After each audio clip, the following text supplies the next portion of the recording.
So this is something that's really fun to do with a group of friends. We used to actually do this on the beach when I'd visit my cousins in Long Island as a kid. And this will actually be on the grill. It's like a clam bake, but I'm going to mix in a lot of different other shellfish as well. So I've got some crab claws here. I've also got some clams and little mussels. Now the trick with mussels is they have this little fiber here that's attached. Don't pull that off until you're just about to cook them. So I can pull this one out, and then you just want to throw that away.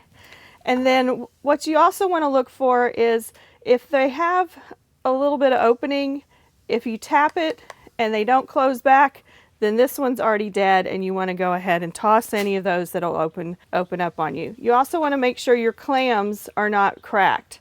This one has a pretty good break in it, so I'm going to throw that one away. But the rest of them look pretty good, and you want to just buy these the day before, put them on ice in a colander, and just put them in the refrigerator, and they should be fine. So this is going to go into our roasting pan over here. This is just one of those aluminum, disposable pans that you can find in the paper aisle. And then I'm also going to get in our crab claws and some shrimp.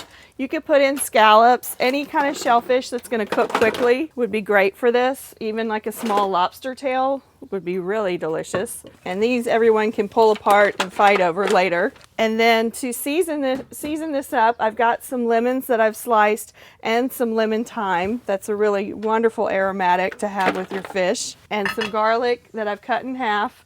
And then you're just going to add some liquid. Probably about 2 cups of wine, depending on how much shellfish you have in here. You don't want to fill it all the way up, just about halfway. And then also a little bit of water. And then make sure your grill is turned up to about high and it's nice and hot, because this is going to steam inside the grill once you close the lid. So we've got everything into the pan. I'm just going to close the lid and let things start steaming.